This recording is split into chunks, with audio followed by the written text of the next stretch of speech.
The paralyzed millionaire only stopped to buy some lemonade, but the 6-year-old boy offers his cure. "I can make you walk again." The millionaire laughs, and then everything changes. Before we dive into the story, drop a comment below and tell us where you're watching from. Enjoy the story. The scorching Texas sun beat down mercilessly on the black asphalt as Richard Hawthorne's custom wheelchair-accessible Bentley glided through the quiet suburbs of Austin. At 62, Richard had grown accustomed to the stares, the whispered conversations, and the carefully constructed world that money could buy. A world where his paralyzed legs were simply another problem to be managed by his team of assistants. "Sir, we're running 15 minutes behind schedule," his driver Marcus announced through the intercom, glancing nervously at the rearview mirror. Richard's board meeting with the hospital investors couldn't wait. His pharmaceutical empire depended on it. "Take the shortcut through Maple Street," Richard commanded, his voice carrying the authority of a man who'd built a billion-dollar company from nothing. But as they turned the corner, something unexpected caught his eye. A small wooden stand sat beneath a massive oak tree, painted in cheerful yellow and blue stripes. A hand-painted sign read, "Tommy's Lemonade, $1 for Hope." Behind the counter stood a boy who couldn't have been more than 6 years old, his sandy brown hair catching the sunlight, wearing a Superman t-shirt that had seen better days. "Stop the car," Richard said suddenly. Marcus hesitated. "Sir, the meeting—" "I said stop the car." Something about the scene tugged at Richard's chest, a feeling he'd buried deep after the accident 5 years ago. Maybe it was the boy's earnest smile, or perhaps the way he stood so confidently despite being alone. Richard hadn't stopped for anything unscheduled in years. The boy looked up as the expensive car pulled over, his bright blue eyes widening with innocent curiosity rather than the calculating interest Richard usually saw. No recognition, no knowing glances at his wheelchair-bound silhouette visible through the tinted windows. "Would you like some lemonade, mister?" the boy called out cheerfully, as Marcus opened the door and began unfolding Richard's wheelchair. "It's really good. I made it myself with my grandma's secret recipe." Richard wheeled himself closer, studying the child's face. There was something different about this boy, an unusual stillness as if he carried wisdom far beyond his years. "What's your name, son?" "Tommy," the boy replied, pouring fresh lemonade into a plastic cup. "Tommy Chen. Are you sad, mister?" The question caught Richard off guard. In his world, people asked about his business, his investments, his latest acquisitions. No one ever asked if he was sad. "Why would you think that?" Richard asked, accepting the cup. Tommy tilted his head thoughtfully. "Your eyes look like my grandpa's did before he got better. Heavy, like they're carrying something too big." He paused, then added with startling certainty, "I can make you walk again." Richard nearly choked on his lemonade. The audacity of it. This child, this stranger, offering him the one thing his millions couldn't buy. "I'm sorry, what did you say?" "I can make you walk again," Tommy repeated simply, as if he'd offered to tie Richard's shoes. "But you have to really want it, not the walking part. Everyone wants that. You have to want to be different than you are right now." Richard stared at the boy, his rational mind rejecting the absurd claim entirely. He'd consulted with the world's best neurologists, tried experimental treatments, invested in cutting-edge research. His spinal cord had been severed completely. There was no coming back from that. But as Tommy reached across the small wooden counter and placed his tiny hand on Richard's wrist, something extraordinary happened. A warmth spread up Richard's arm, not burning but gentle, like sunlight breaking through clouds. And for the first time in 5 years, Richard felt something he'd thought was lost forever. A tingling sensation in his left leg. "What the hell?" Richard gasped, staring down at his motionless limbs. Tommy smiled knowingly. "Tomorrow, same time. Come back tomorrow, and I'll show you something that will change everything."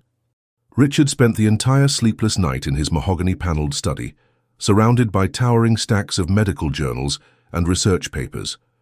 The leather-bound volumes of neurological studies lay open across his antique desk, their pages filled with highlighted passages about spinal cord injuries, nerve regeneration, and the limits of human healing. The tingling sensation in his leg had lasted only minutes, but it haunted him like a phantom limb in reverse, feeling where there should be nothing, hope where there should be only acceptance. His rational mind, honed by decades of cutthroat business decisions and careful scientific investments, grasped desperately for any logical explanation. Phantom limb syndrome, psychological responses triggered by desperate wishful thinking, even elaborate hoaxes involving hidden electrical stimulation devices. He researched every possibility with the thoroughness of a man whose empire was built on information and analysis. But as dawn light filtered through his study windows, casting long shadows across the scattered papers, the memory of that impossible warmth spreading through his dead nerves refused to be dismissed by logic or rationalization. Something had happened at that lemonade stand. Something that defied everything he understood about medicine, science, and the immutable laws of human biology. By sunrise, he'd made a decision that would have seemed insane to him 24 hours earlier. He would return to the boy, but this time with Dr. Amanda Walsh, his personal physician and the head of neurology at Austin Medical Center. If something truly impossible was happening, he needed a medical witness, someone whose credibility and expertise couldn't be questioned by skeptics or his own desperate imagination. "Richard, this is absolutely insane," Dr. Walsh protested as Marcus navigated the Bentley through the quiet Austin suburbs. Her wire-rimmed glasses reflected the morning sunlight as she shook her head in disbelief. "You're chasing fairy tales based on a child's outrageous claim and a momentary sensation that could have been caused by anything from stress to medication interactions. Amanda, you've known me for 15 years. Have I ever struck you as someone who chases fairy tales?" Richard's voice carried the weight of a man who'd built a pharmaceutical empire on rigorous scientific methodology. "No, but you've also never been this desperate for a miracle," she replied gently, her tone softening with compassion. "Richard, I understand what you're going through.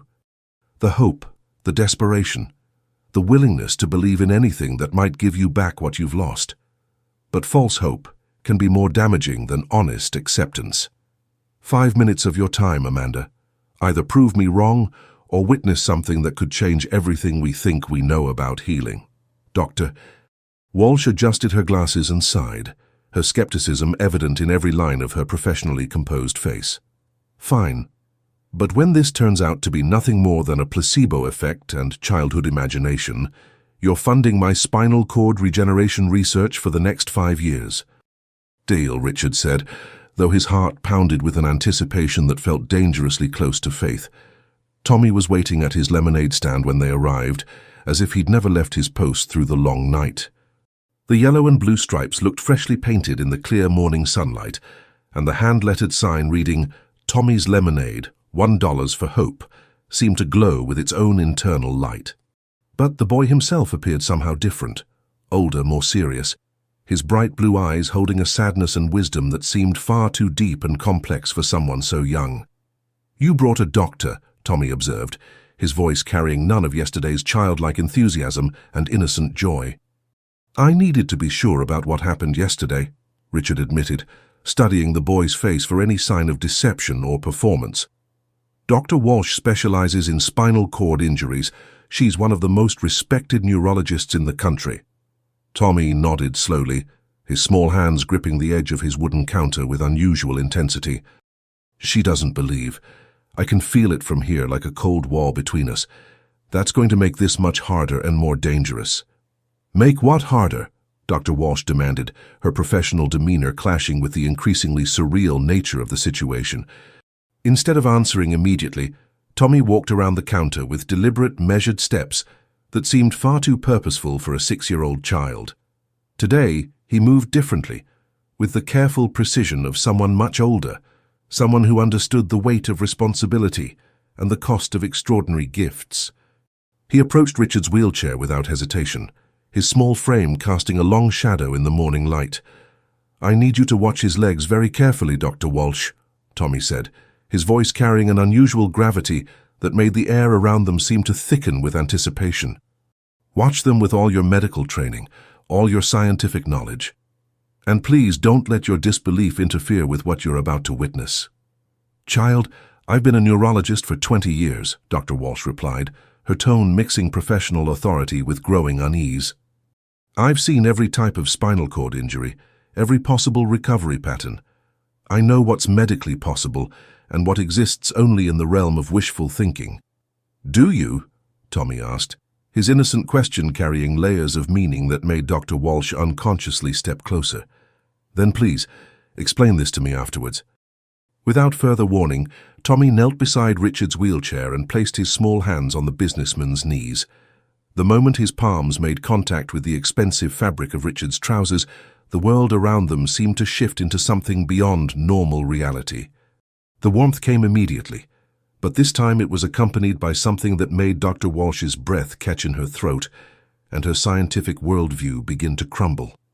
A faint, golden light seemed to emanate from Tommy's hands, flowing into Richard's legs like liquid sunlight captured in human form. It wasn't dramatic or supernatural looking in the way of movie special effects. Rather, it appeared organic, natural, like the soft glow of a sunset filtering through healthy skin. But what happened next defied everything Dr. Walsh knew about neurological science, spinal cord anatomy, and the fundamental limitations of human healing.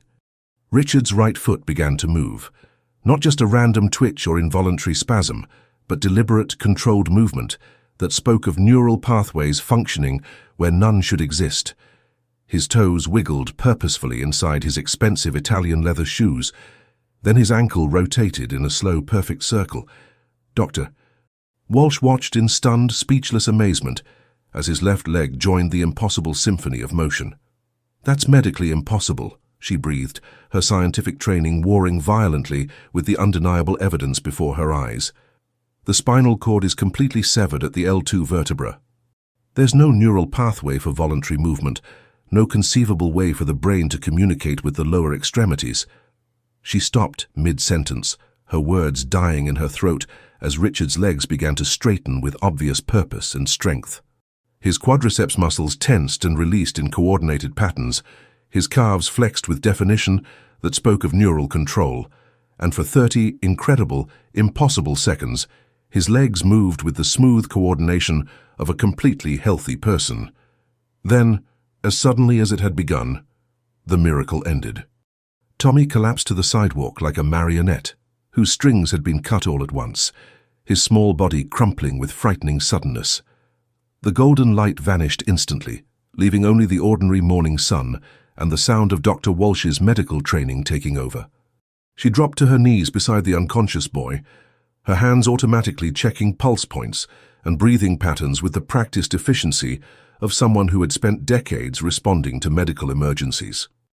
Rapid heartbeat, shallow breathing, signs of severe exhaustion and possible shock, she muttered, her fingers finding the weak but steady pulse in Tommy's tiny wrist. His body temperature is dropping rapidly. We need to get him to a hospital immediately. No, Tommy whispered, his voice barely audible as he struggled to sit up against the overwhelming weakness. I'm okay. This happens sometimes. I just need a moment to recover. What happens? Richard demanded, his voice sharp with alarm at the boy's deathly pale complexion and the way his small body trembled uncontrollably. When people don't believe, when they resist the healing, it takes much more out of me, Tommy explained, his breathing gradually returning to a more normal rhythm. The doubt and disbelief fight against the healing energy, makes it expensive, makes it dangerous. Doctor. Walsh stared at the boy in complete, overwhelming amazement, her entire worldview crumbling and reforming in real time. I've never seen anything like this in my entire career. The muscle responses, the coordinated neural activity, the apparent regeneration of damaged tissue. It defies everything we understand about spinal cord injuries and neurological function. Dr. Walsh couldn't sleep that night. She paced her downtown apartment like a caged animal, her mind racing with possibilities and implications that threatened to overwhelm her carefully constructed understanding of medical science. Coffee cups accumulated on her kitchen counter as she worked through the night, reviewing every medical journal, every research paper about unexplained recoveries, spontaneous healing, and neurological regeneration she could access through her hospital's extensive database. The boy's demonstration had shaken her scientific worldview to its absolute core, but more than that, it had ignited a spark of hope and possibility she hadn't felt since her early days in medical school, when she'd believed that medicine could truly work miracles. The scientific literature was sparse but intriguing. Scattered reports of miraculous recoveries that defied conventional explanation, usually dismissed by the medical establishment as misdiagnosis, placebo effects, or simple wishful thinking. But what if they weren't? What if there were forces at work in human healing that science simply hadn't yet learned to measure or understand? Her phone rang at 11:47 p.m., jarring her from her research. Richard's number appeared on the screen. "Amanda, I need you to run every diagnostic test you can think of on me. MRI, CT scan, nerve conduction studies, electromyography, spinal tap if necessary. Everything in your entire diagnostic arsenal. Richard, it's nearly midnight. Whatever you're feeling can wait until morning." "No, it can't. I'll pay for the entire night shift staff. Double overtime for everyone involved, triple if necessary." His voice carried an urgency that made her stomach tighten with apprehension. "I need to understand what's happening to my body, and I need that understanding right now, tonight." 3 hours later, Dr. Walsh stared at the test results spread across her office desk, her hands shaking slightly as she compared them to Richard's extensive previous medical records. The MRI images showed something that simply shouldn't exist in medical reality: microscopic threads of nervous tissue growing like delicate, impossible spider webs around the site of his spinal cord injury. "This is completely impossible," she murmured, adjusting her glasses and leaning closer to the illuminated scans. "Neural regeneration at this level, this speed, this degree of organization, it's beyond anything we've ever documented in medical literature." "But it's happening," Richard said from the examination table, his voice filled with equal parts wonder and deep apprehension. "The question is, what do we do with this knowledge, Doctor?" Walsh set down the scans and looked at him directly, her scientific curiosity warring with her medical ethics. "Richard, we need to find that boy, study him properly, systematically, understand how this works on a cellular, molecular level. He's not a laboratory specimen, Amanda. He's a child. He's a living miracle walking around in a 6-year-old's body. Think about what this could mean for millions of people with spinal cord injuries, paralysis, degenerative neurological disorders, conditions we've always considered hopeless." Her voice grew more excited with each word. "If we could understand his ability, map it scientifically, perhaps even replicate it through pharmaceutical intervention." Richard held up his hand, stopping her mid-sentence. "Before we start planning to turn the boy into a research subject, maybe we should actually talk to him. Learn what he wants, what he needs, what this extraordinary gift is costing him personally." The next morning they returned to the lemonade stand together, both carrying the weight of sleepless nights and revolutionary possibilities. Tommy was there, but he looked dramatically different, exhausted with dark circles under his young eyes and a pallor that spoke of something essential being drained from within his small body. "You ran tests on yourself," Tommy said without preamble, not even bothering with his usual cheerful greeting. "So you saw the new pathways growing in your spine." Dr. Walsh nearly dropped her coffee cup, her scientific mind reeling at the impossible knowledge. "How could you possibly know that?" "I can feel what I fix, the connections I make, the healing I start. They become part of me and I become part of them." Tommy looked directly at Richard with eyes that held ancient wisdom. "You're healing faster than I expected. Your body wants to be whole again. It's fighting to complete what I started." "Is that good or bad?" Richard asked, sensing something ominous in the boy's tone. "It's dangerous," Tommy replied quietly. "Every person I heal leaves a piece of themselves with me, and I leave a piece of myself with them. Too many healings, and I start to lose who I am."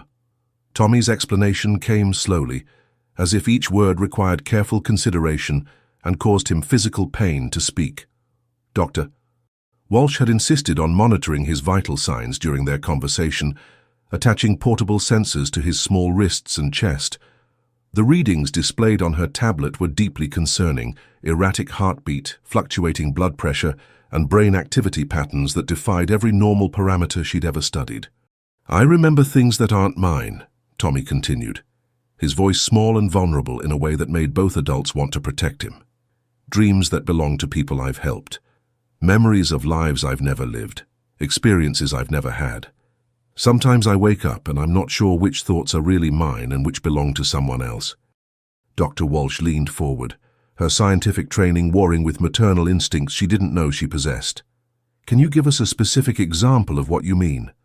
Last night I dreamed about flying a B-17 bomber over Germany in World War II. I felt the controls vibrating in my hands, saw the enemy fighters approaching through clouds of flak, felt the terror and exhilaration of combat. Tommy's young voice carried the weight of experienced trauma. But I've never been in a plane, Dr. Walsh. I've never even left Texas. That memory belongs to Mr. Henderson, the old man whose arthritis I fixed last month. Richard felt a chill run down his newly functional spine. Are you saying you absorb the memories of everyone you heal? Not all of them, just the important ones, the ones that shaped who they are, that made them who they became. Tommy's eyes grew distant and unfocused. Mr. Henderson was a pilot. Flying was everything to him, until his hands got too stiff and painful to trust with aircraft controls. When I fixed his arthritis, I felt his joy at being able to grip things again. But I also felt 50 years of missing the sky, of dreaming about soaring through clouds. Dr. Walsh checked her monitoring equipment, her face growing pale as she processed the readings. Tommy, your neural activity is off the charts. Your brain is processing information at levels that should be impossible for someone your age, or any age for that matter. That's exactly why I need your help, Tommy said, looking at both of them with desperate, pleading hope. I need you to find another way to heal people, a way that doesn't require me to give pieces of myself away until there's nothing left. Another way to do what you do? Richard asked, his business mind already working through possibilities. Yes, because I'm running out of time, and there are still people who need help. Tommy's voice carried a weight of responsibility that seemed crushing for someone so young. But more than that, I need to heal you completely before I can't anymore. Before I lose myself entirely. Dr. Walsh set down her tablet, her full attention focused on the boy. What do you mean you can't anymore? I'm changing with every healing. Every time I help someone, I become a little less Tommy, and a little more everyone I've ever touched. He looked at Richard with urgent, ancient eyes. But you're different. You're supposed to be my final healing, the one that sets me free. Sets you free from what? Richard asked, though he feared the answer. From being stuck between what I am and what I'm becoming. Your healing is special, Mr. Hawthorne. It's connected to something much bigger than both of us, something that goes back to before your accident. Before Richard could ask what he meant, Tommy suddenly stiffened, his young face filled with alarm and fear. Someone's coming. Someone who's been looking for me for a very long time. Through the oak trees lining the street, they could see a black sedan approaching slowly, its tinted windows reflecting the morning sun like dark mirrors. The vehicle moved with deliberate, predatory purpose, and Richard felt an instinctive dread settle in his stomach like a stone. Who is it, Doctor? Walsh asked, unconsciously moving protectively closer to Tommy. People who think they can control what I do, people who want to use my gift for things it was never meant to accomplish. Tommy's voice was barely a whisper. They've been tracking healers like me for years. They want to turn us into weapons. The sedan pulled up to the curb with mechanical precision, its engine purring with the quiet efficiency of government funding. 3 men in identical dark suits emerged with the coordinated movement of a well-trained military unit, their movements synchronized and purposeful. Their leader, a stern man with silver hair and cold grey eyes, approached the lemonade stand with the confidence of someone accustomed to being obeyed without question or hesitation. Tommy Chen, he said, his voice carrying an authority that made the air itself seem to grow heavy with menace. My name is Agent Reynolds. I'm with a specialized government program that focuses on protecting people with your unique and potentially dangerous abilities. Tommy immediately moved behind his lemonade stand, his small hands gripping the wooden counter with white knuckles. I don't want your kind of protection. Son, I don't think you fully understand the situation you're in or the forces you're dealing with. Agent Reynolds's tone remained carefully neutral, but his eyes were calculating. Your abilities have attracted attention from various groups around the world, some with good intentions, others with far less noble purposes. We're here to ensure your safety and the safety of others. Richard wheeled himself between Tommy and the agents, his newly strengthened legs giving him a confidence he hadn't felt in years. And what exactly does this protection entail? Agent Reynolds studied Richard with the analytical gaze of someone trained to assess threats and assets. You must be Richard Hawthorne. We've been monitoring the situation. The boy has been providing you with unauthorized medical treatment using unregistered methods. Unauthorized by whom? Dr. Walsh demanded, stepping forward with the authority of her medical credentials. He's not practicing medicine. He's a child with a natural gift.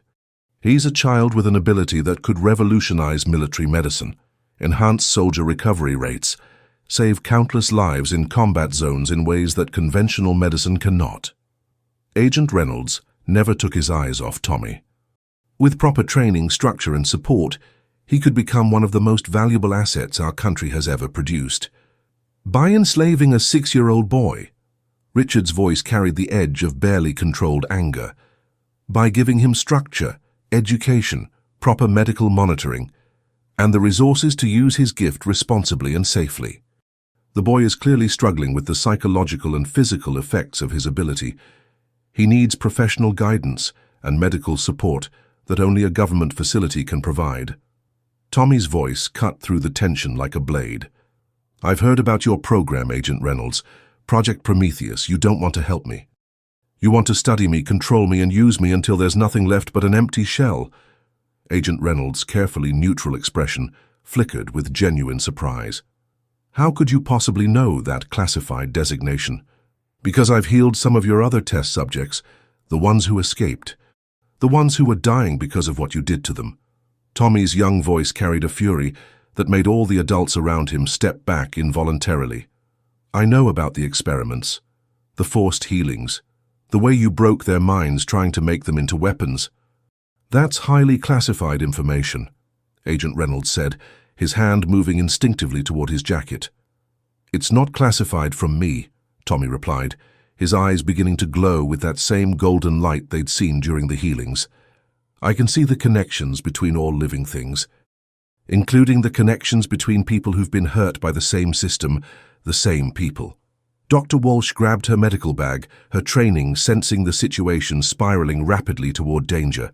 Tommy, you need to calm down. Your vitals are spiking to dangerous levels. But Tommy wasn't listening. The golden light around his eyes was growing brighter, and the air around the lemonade stand began to shimmer with heat that seemed to come from nowhere. You want to know what my gift really is, Agent Reynolds? It's not just healing. It's understanding life force itself, and I can take it away just as easily as I can give it. Agent Reynolds raised his hand, and his two companions immediately flanked the group with military precision. Son, you don't want to threaten federal agents. That's a line you can't uncross. I'm not threatening anyone, Tommy said, his voice eerily calm despite the growing supernatural energy. I'm just showing you what happens when you try to force someone like me to do things they don't want to do. Richard felt the temperature around them drop suddenly, and he realized with growing horror that Tommy wasn't just a healer. He was something far more powerful and potentially dangerous than any of them had imagined. The golden light around Tommy's eyes intensified until it was almost blinding, and Richard felt the air around them crackle with an energy that made his skin tingle with electricity. Dr. Walsh's medical equipment began beeping frantically as readings spiked beyond measurable parameters, and even Agent Reynolds took an involuntary step backward.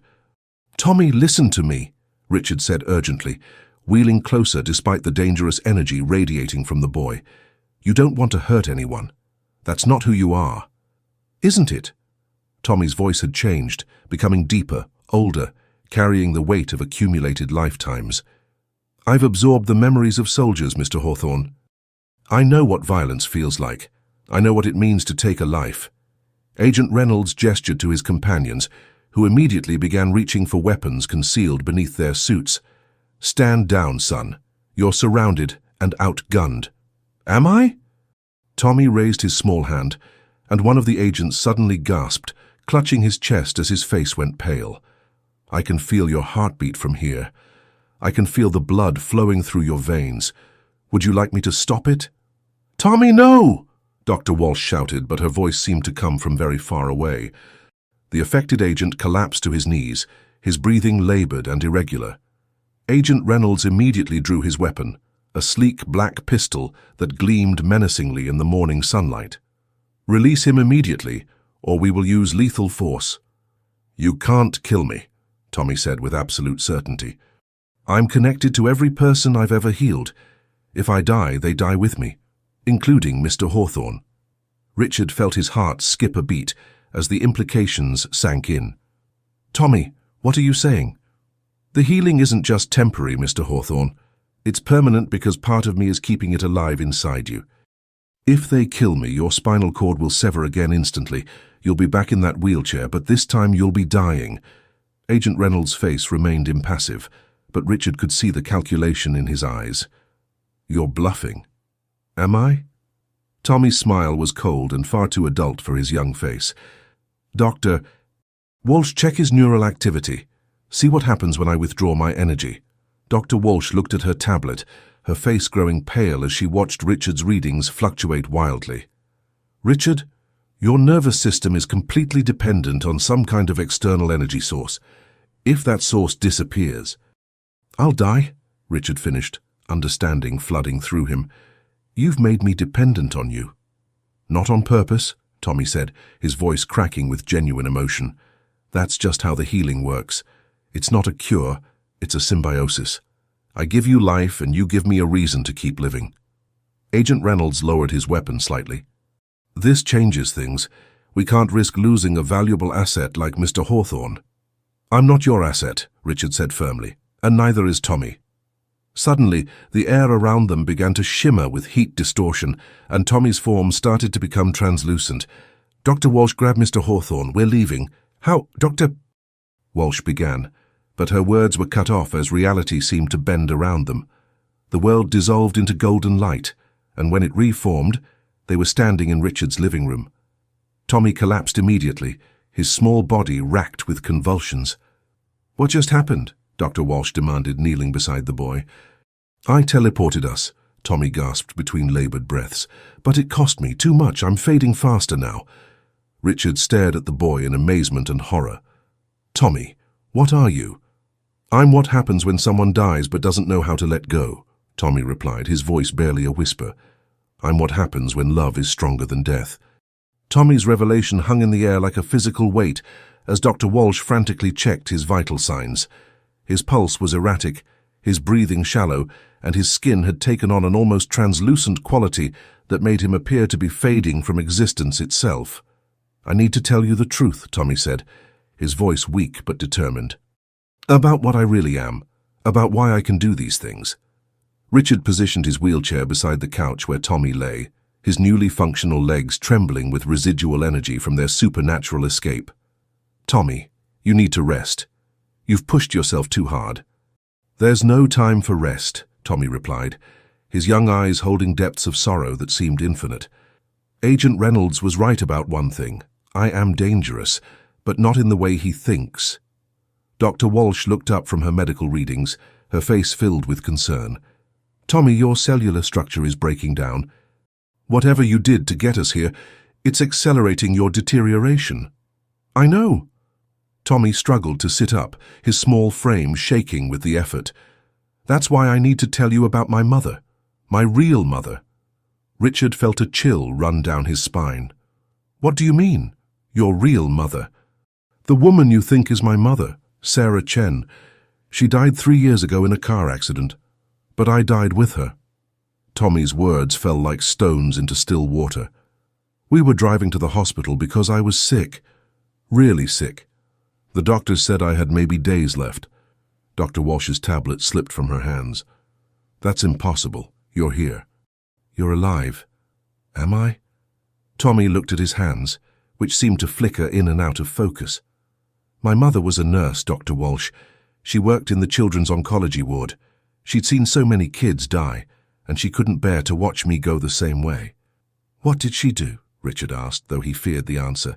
"She made a deal with something that exists between life and death.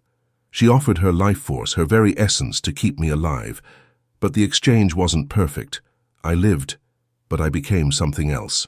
Something that exists in the space between worlds." Dr. Walsh retrieved her tablet, her scientific mind struggling to process the impossible. That would explain your cellular structure. You're not entirely human anymore. I'm a bridge, Tommy confirmed, between life and death, between what is and what could be. Every person I heal, I pull them a little closer to my side of existence. That's why I can feel their memories, their experiences. They become part of the collective consciousness that keeps me anchored to this world. Richard's mind raced with implications. The government agents, Project Prometheus, they must know what you are. They think they do. They've been hunting beings like me for decades, ever since the first one appeared after World War II. They call us anomalies, children who died but came back changed, enhanced, dangerous. Tommy's voice grew stronger as he spoke, as if the truth itself was giving him energy. But they don't understand the cost. Every miracle comes with a price. What price? Dr. Walsh asked, though she suspected she already knew. The people I heal, they're not just healed, they're connected to me forever. If I die, they die with me. If I suffer, they suffer. I'm not just saving lives, I'm collecting them. Richard felt the weight of that revelation settle over him like a shroud. How many people are connected to you? Hundreds, Tommy whispered. Men, women, children, all living borrowed time because of what I've done. And with each healing, I lose a little more of myself. Soon there won't be any Tommy left, just a collective of everyone I've ever saved. The room fell silent, except for the ticking of Richard's antique clock. Finally, Dr. Walsh spoke. There has to be a way to break the connection, some kind of medical intervention, a way to make the healings permanent without the symbiosis. Maybe, Tommy said, his eyes brightening with hope. But it would require resources, research, time, things I don't have, unless... Unless what? Richard prompted. Unless someone with the right resources and the right motivation decided to help me find a way to set everyone free. Richard understood immediately. My pharmaceutical company, my research facilities, Dr. Walsh's expertise in neurology, Tommy added. And most importantly, someone who understands what it means to lose everything and still choose to help others. But why me specifically? Richard asked. Why did you choose me to heal first? Tommy's smile was sad and knowing. Because your sister told me to. The revelation about Emily hit Richard like a physical blow. He gripped the armrests of his wheelchair so tightly his knuckles turned white, his mind reeling with the implications of Tommy's words. My sister is dead, Richard said, his voice barely above a whisper. She died 5 years ago from leukemia. She can't have told you anything. Death isn't the end, Mr. Hawthorne, Tommy replied gently. There's just a different kind of existence. Emily has been watching over you, waiting for the right moment to help you heal, not just your body, but your spirit. Dr. Walsh looked between them, her scientific training warring with the impossibility of what she was hearing. Tommy, are you saying you can communicate with the dead? I exist in the space between life and death. Sometimes I encounter souls who haven't moved on, who are anchored to this world by unfinished business or unbreakable love. Tommy's eyes grew distant. Emily is one of them. She's been trying to reach you for years, but grief made you close yourself off to any possibility of hope. Richard felt tears he hadn't shed in years beginning to form. What did she tell you? She said you used to be different, before the accident, before the bitterness and isolation. She said you started your pharmaceutical company because you wanted to help people, to prevent other families from going through what you both did. Tommy's voice carried the weight of shared memory. But somewhere along the way you forgot that purpose. You became consumed with success, with building walls around yourself. The accident changed everything, Richard said defensively. The accident was just the final straw, Tommy corrected. Emily says you were already paralyzed in ways that had nothing to do with your spine. The physical paralysis just made it visible. Dr. Walsh set down her tablet, her attention fully focused on the conversation. What does Emily want? She wants Richard to remember who he used to be. She wants him to use his resources to help me find a way to set everyone free. Not just the hundreds of people connected to me, but future generations who might need healing. Tommy struggled to sit up straighter. She says that's the only way both of us can find peace. Richard's mind was racing. My research facilities, my connections in the medical community. I could fund a massive study into your abilities. We could find a way to replicate the healing without the symbiosis. But it would have to be secret, Dr. Walsh added. Project Prometheus would never allow that kind of research to proceed without government oversight. I have resources they don't know about, Richard said, his business mind already formulating plans. Offshore facilities, private laboratories, connections throughout the international medical community. We could set up a research program that operates completely outside government surveillance. Tommy's eyes lit up with hope. You would do that, even knowing the risks. Tommy, you gave me my life back. More than that, you gave me a purpose again. Richard's voice grew stronger with conviction. Emily was right. I had forgotten why I started the company. I let success become more important than service. There's something else, Tommy said, his voice growing urgent. Emily showed me something about your accident. It wasn't random, Mr. Hawthorne. Someone wanted you out of the way. Richard's blood ran cold. What do you mean? Your company was developing a treatment for spinal cord injuries. Someone didn't want that research to continue, so they arranged for your car to be hit by a drunk driver who happened to work for a rival pharmaceutical company. Dr. Walsh gasped. Are you saying Richard was deliberately targeted? The drunk driver was paid to hit your car specifically, Tommy confirmed. But Emily says the person who ordered it is still out there, still trying to prevent advances in healing technology. Richard felt a rage he hadn't experienced in years. Who was it? Someone with connections to Project Prometheus, someone who profits from keeping healing technology under government control. Tommy's voice grew weaker. Emily says they're coming for us, soon. As if summoned by his words, the sound of helicopters filled the air outside Richard's mansion. Through the windows, they could see black aircraft circling the property like mechanical vultures. They found us, Dr. Walsh said, her face pale with fear. Not just them, Tommy said, his eyes wide with alarm. I can feel other presences, other anomalies. Project Prometheus has brought reinforcements. Richard's heart pounded as he realized the scope of what they were facing. How many? 3 others like me. Children who died and came back changed. But these ones, they've been broken by the government's experiments. They're not here to help. The sound of the helicopters grew louder, and through the windows they could see repelling lines being deployed. Agent Reynolds' voice came through a megaphone.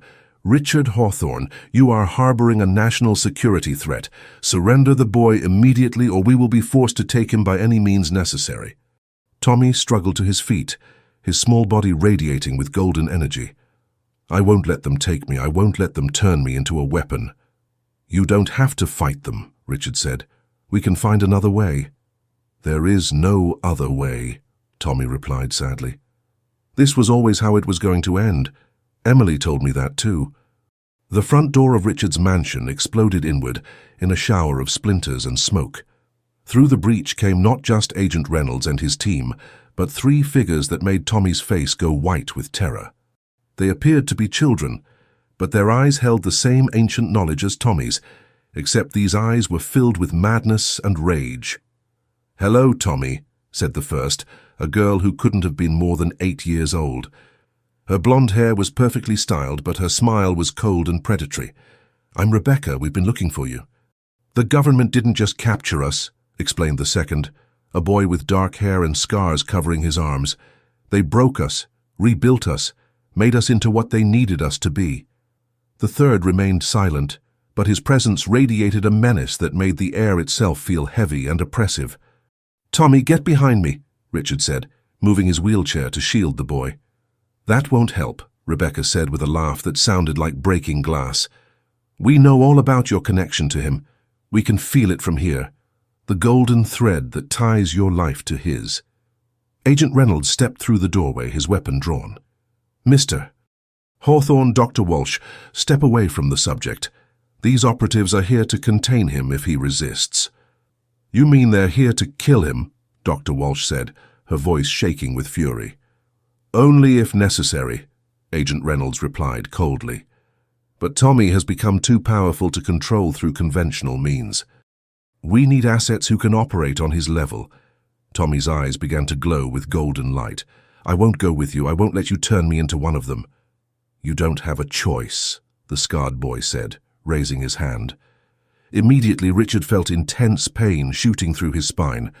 "We can make his connection to you very unpleasant." "Stop!" Tommy shouted, his own power flaring in response. "Don't hurt him." "Then come with us quietly," Rebecca said sweetly, "or we'll make sure Mr. Hawthorne experiences every moment of agony we've endured." Dr. Walsh stepped forward, her medical bag in hand.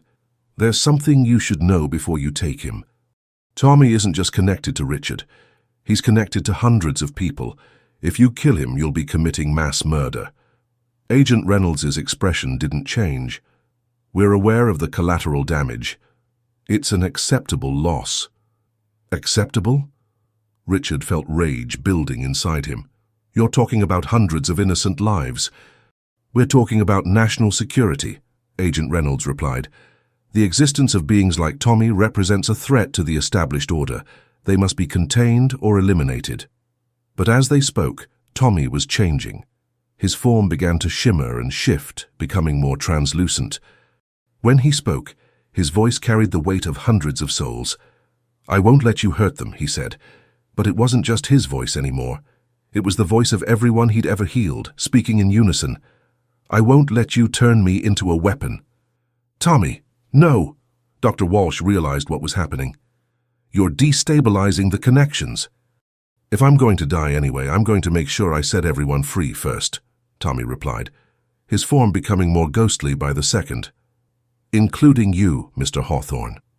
Richard felt the golden thread connecting him to Tommy beginning to fray. His legs started to go numb, his spine beginning to revert to its damaged state. "Tommy, don't do this!" But Tommy wasn't listening. He was pulling all his scattered energy back into himself, severing the connections that had kept hundreds of people alive. The effort was destroying him, but it was also building towards something unprecedented. "He's going to explode," Rebecca said, her madness replaced by genuine fear. "All that life force, all those connections, he's turning himself into a bomb." Agent Reynolds spoke rapidly into his radio. "All units, fall back. Repeat, all units fall back immediately." But it was too late.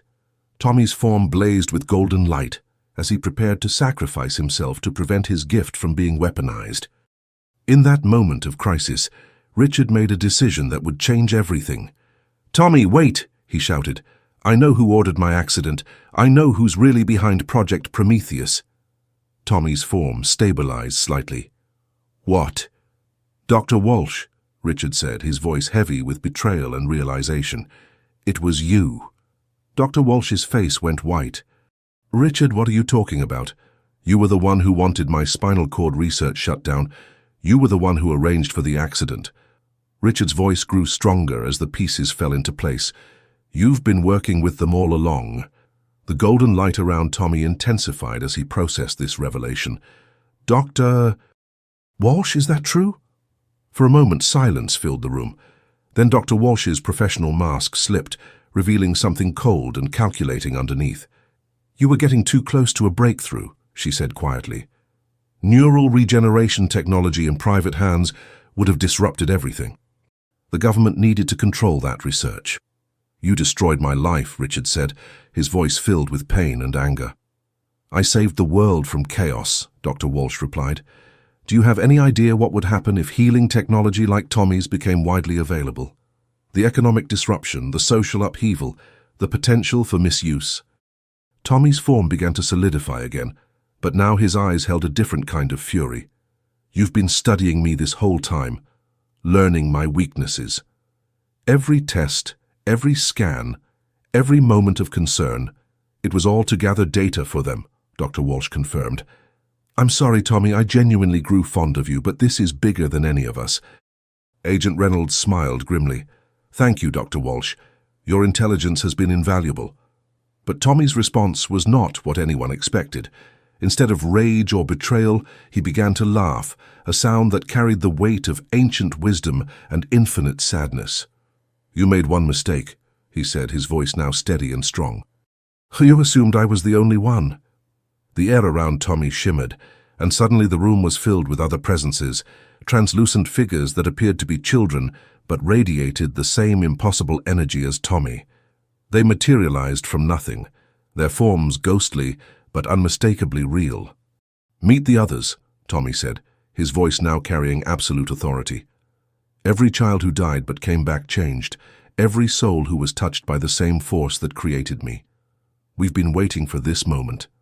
Richard counted at least 20 figures, all of them children who had died and returned as something more than human. Their eyes held the same ancient wisdom as Tommy's, but unlike the broken ones working for the government, these retained their humanity. "This is impossible," Agent Reynolds said, his weapon wavering as he tried to choose targets. "Our intelligence indicated there were only 5 known anomalies worldwide." "Your intelligence was wrong," said a boy who appeared to be about 10 years old. "We learned to hide from you, to protect ourselves and each other." Rebecca and her companions suddenly looked uncertain. "There are too many of them," the scarred boy said. "We can't contain them all." "You won't contain any of us," Tommy replied. "We're done hiding. We're done being hunted. And we're done letting people like Dr. Walsh decide who lives and who dies." Dr. Walsh backed toward the door, her betrayal complete. "You don't understand what you're doing. This kind of power can't be allowed to exist without oversight." "Then let's show them what oversight looks like," Tommy said. The gathered children joined hands, their forms blazing with golden light. The energy they generated was unlike anything Richard had ever witnessed, not destructive, but transformative. It filled the room like liquid sunshine, and everywhere it touched, change began to occur. Agent Reynolds' weapon simply dissolved in his hands, its metal components breaking down into harmless powder. The helicopter outside the mansion shut down as their electronics failed, forcing the crews to land safely. Even Rebecca and her companions felt the change. Their madness began to fade as the golden light healed the damage that had been done to their minds. "What are you doing?" Dr. Walsh demanded. "We're setting everyone free," Tommy replied. "Every person I've ever healed, every connection I've ever made, they're all independent now. They don't need me to survive anymore." Richard felt the change immediately. The golden thread connecting him to Tommy dissolved, but instead of losing his mobility, he felt his spine fully heal. The regeneration was complete, permanent, and entirely his own. "But more than that," Tommy continued, "we're making sure this never happens again." The golden light spread beyond the mansion, flowing through the city like a wave of healing energy. Every person touched by it experienced something different. Some were healed of physical ailments, others of emotional wounds, still others of spiritual emptiness. But all of them shared one thing: they were free. "The age of secrets is over," Tommy announced. "Healing won't be controlled by governments or corporations. It will be a gift freely given to all who need it." Agent Reynolds and his team found themselves unable to move, not because of any force holding them, but because they suddenly understood the futility of their mission. Dr. Walsh's betrayal was forgotten in the face of something far greater, the promise of a world where healing was available to all. "What happens now?" Richard asked, marveling at his completely restored mobility. "Now we teach," Tommy replied, his form beginning to fade as his purpose was fulfilled. "We teach others to heal without cost, to help without strings attached, to love without condition." "Are you leaving?" Richard asked, surprised by how much the thought hurt. "I'm not leaving," Tommy smiled. "I'm just changing. We all are. The boundary between life and death, between possible and impossible, it's dissolving. And in its place, something better is being born." As Tommy spoke, his form became more translucent, but his presence somehow grew stronger. Around him, the other children began to fade as well, their mission complete. "Remember us?" Tommy said, his voice now seeming to come from everywhere and nowhere. "Remember what we've shown you. And help others remember too." The golden light reached its peak intensity, then gradually faded, leaving behind a world fundamentally changed. The mansion was quiet, Agent Reynolds and his team gone. Dr. Walsh vanished, and Richard alone with the knowledge that everything he thought he knew about life, death, and healing had been transformed forever. But he wasn't truly alone. In the silence, he could hear his sister's voice, finally at peace. "Well done, brother. Well done." The real work was just beginning. 6 months after the world changed forever, Richard Hawthorne stood in the lobby of the newly constructed Healing Center in downtown Austin. The building's glass walls reflected the morning sun, but more importantly, they reflected the faces of people who had come from around the world seeking something that had once been impossible: free, accessible healing for everyone who needed it. The transformation hadn't been immediate or easy. In the days following Tommy's revelation, governments worldwide had scrambled to understand what had happened.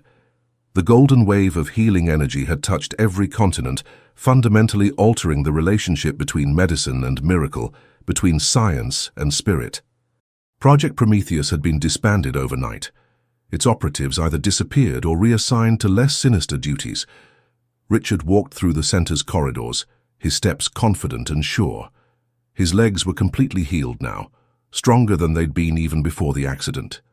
But more than his physical restoration, he felt a renewal of purpose that had been missing from his life for years. Mr. Hawthorne called Dr. Sarah Martinez, the center's head researcher. She was young, brilliant, and untainted by the corruption that had infected institutions like Project Prometheus. The latest test results are extraordinary. We've successfully replicated the healing process in a laboratory setting. Richard joined her at a viewing window that looked into one of the research labs. Inside, volunteers worked with patients who had previously been considered hopeless cases: paralyzed veterans, children with terminal illnesses, elderly people whose bodies had been ravaged by age and disease. But what they were witnessing wasn't just medical treatment. It was something far more profound. "The healers aren't using any external energy source," Dr. Martinez explained. "They're somehow tapping into the same force that Tommy accessed, but without the symbiotic connection. It's as if his sacrifice opened a door that can't be closed." Richard watched a young woman place her hands on a man's withered legs, her face serene with concentration. Within minutes, the man was standing, tears streaming down his face, as he took his first steps in 20 years. But the woman who had healed him showed no signs of the exhaustion that had plagued Tommy. She was energized, glowing with health and vitality. "How many healing centers are operational now?" Richard asked. 237 worldwide, with more opening every day," Dr. Martinez replied. "The knowledge spreads naturally. People who've been healed often discover they can heal others. It's like a virus, but one that spreads hope instead of disease." Richard's phone buzzed with a message from Marcus, his former driver who now managed the center's transportation services. "Mr. Hawthorne, there's someone here to see you. She says it's about Tommy." Curious, Richard made his way to the main entrance where he found an elderly woman waiting. She was small and frail, but her eyes held a strength that reminded him of someone he'd known. "Mr. Hawthorne," she said, her voice carrying a slight accent. "My name is Elena Chen. I was Tommy's grandmother." Richard's heart skipped a beat. "Mrs. Chen, I'm so sorry for your loss. Tommy was extraordinary. He saved my life." "He saved many lives," Elena replied, "but I didn't come here to grieve. I came to give you something." She reached into her purse and pulled out a small wooden box, its surface worn smooth by countless hands. "Tommy left this for you. He said you would understand what to do with it when the time was right." Richard accepted the box with trembling hands. It was surprisingly warm, and he could feel a faint vibration emanating from within. "What is it?" "A piece of his essence," Elena explained. "Not the healing power, that belongs to the world now. But his memories, his knowledge, his understanding of what he was and what he represented. He said you would need it to guide the centers, to make sure the healing is never again used for the wrong purposes." Richard opened the box carefully. Inside was a small crystal that pulsed with gentle golden light. The moment he touched it, he was flooded with visions. Not painful like Tommy's absorption of other people's memories, but gentle, instructive. He saw the network of healing centers as Tommy had envisioned them, not as businesses or government operations, but as sanctuaries where human compassion could flourish. "There's something else," Elena said softly. "Tommy wanted me to tell you that Emily is at peace now. She's moved on to whatever comes next, but she's grateful for what you've done." Richard felt tears he hadn't realized were falling. "I still miss her." "Of course you do. But she's part of something larger now, just like Tommy." "They're not gone. They're just..." expanded. Over the following weeks, Richard found himself understanding the crystal's guidance more deeply. He restructured his entire pharmaceutical empire, transforming it from a profit-driven corporation into a global foundation dedicated to supporting the healing centers. The crystal's visions showed him how to identify potential healers, how to train them safely, and most importantly, how to ensure that the gift would never again be corrupted by those who would exploit it. The world was changing in ways both subtle and profound. Hospital systems adapted to accommodate the new reality, with traditional medicine working alongside the mysterious healing gift. Pharmaceutical companies shifted their focus from treating symptoms to preventing disease. Mental health improved globally as people found purpose in helping others heal. But perhaps the most significant change was in the relationship between science and spirituality. The rigid boundaries that had separated them for centuries began to dissolve, replaced by a more holistic understanding of human potential. Universities established new departments studying the intersection of consciousness and healing. Religious leaders of all faiths found common ground in the universal nature of compassion. Richard often returned to the spot where Tommy's lemonade stand had been. The oak tree was still there, but now it was surrounded by a small garden maintained by neighborhood volunteers. A simple plaque read, "In memory of Tommy Chen, who taught us that healing is love made visible." On this particular evening, as autumn painted the leaves in shades of gold, Richard sat on a bench beneath the tree. The crystal in his pocket pulsed gently, and he felt a familiar presence. "You did well," Tommy's voice seemed to whisper on the wind. "The centers are everything I hoped they would be." "I had a good teacher," Richard replied aloud, not caring if anyone heard him talking to empty air. "You were always meant to do this work," Tommy continued. "Emily knew it even when you forgot. Sometimes we have to lose everything to remember who we really are." Richard smiled, thinking of his sister. She would have loved to see this. "She does see it," Tommy assured him. "We all do. The boundary between life and death isn't as solid as people think. Love transcends it, purpose transcends it, and healing, true healing, transcends it most of all." A young mother pushing a stroller stopped at the garden, her child reaching for the colorful flowers. The woman looked tired, worn down by the struggles of daily life. Without thinking, Richard approached her. "Beautiful evening," he said gently. She smiled, but he could see the exhaustion in her eyes. "It is. My daughter loves flowers, so we come here often." "Are you okay?" Richard asked, the crystal's guidance making him more sensitive to others' pain. The woman's composure cracked slightly. "My husband is sick. The doctors say there's nothing they can do. I've heard about the healing centers, but the waiting list is so long." Richard felt the crystal's warmth intensify.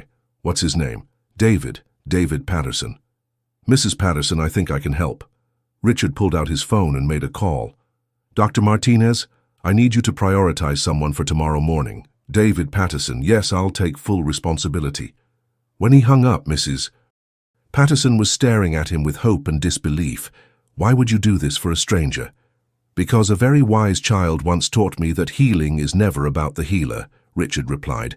"It's about recognizing that we're all connected, that when one person suffers, we all suffer, and when one person heals, we all heal." As the sun set over Austin, Richard felt a profound sense of completion. Tommy's gift had spread far beyond what anyone could have imagined.